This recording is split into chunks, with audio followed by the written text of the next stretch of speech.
Thomas, Percy, and James were looking at the early morning sky. "Everyone's so much happier when springtime comes," said Thomas.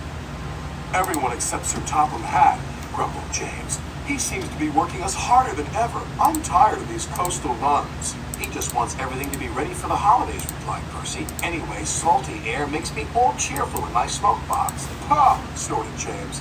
"It's the countryside that really gets me fired up. It's the only place to be."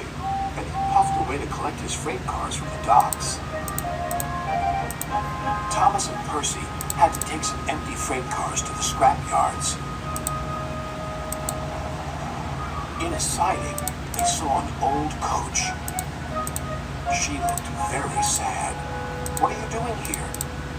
"They called me old slow coach and told me I wasn't useful anymore. Now only the mice rided me." "Well, you may be dusty, but you look in perfect shape." The yard manager appeared. "Come along, I have freight cars for you to take away." "Excuse me," said Percy's driver. "Can you tell us about this coach?" "Old slow coach. She's been here for years. She'll be broken up when we find the time." The engines were dismayed. "We'll try and help you," said Thomas. But he didn't know how. Meanwhile, James was enjoying himself. "This is the life," he chortled. But he was heading for trouble. One of the fuel cars was leaking. Then, suddenly, it caught fire. "Oh, help!" cried James. They reached a siding, and his driver gave the alarm. "It's fuel, and it's dangerous." As Thomas and Percy approached the junction, they saw the smoke and a guard waving a red flag. "Sparks from James's funnel have set the cars ablaze," he called.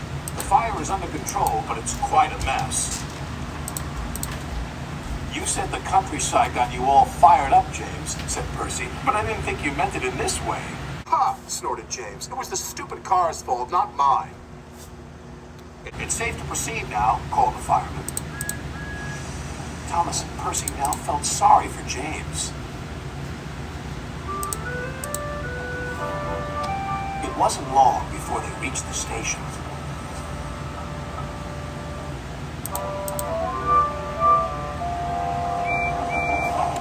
Later, as they were having a long drink at the water towers, they suddenly heard a commotion. "What's the matter?" Thomas asked. "It's another fire at the workman's hut," replied Thomas's driver. "You better see what we can do."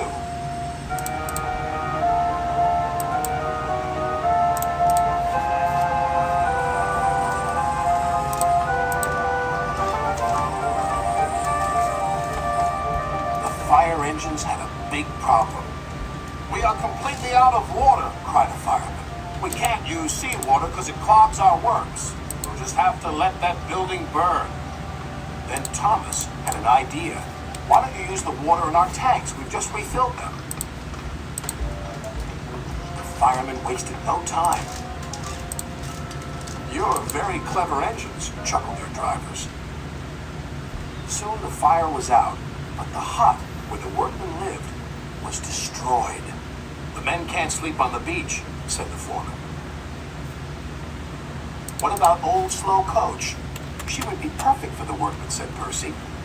"Comfy too," added Thomas. "What a good idea, Percy," said his driver. They phoned Sir Topham Hatt, who agreed.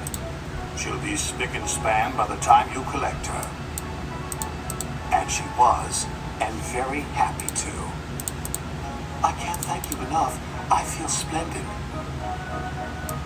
The engines buffered up to her, and she set off happily for her new home. Everyone agreed there was nothing old or slow about Coach, and she will always be really useful indeed.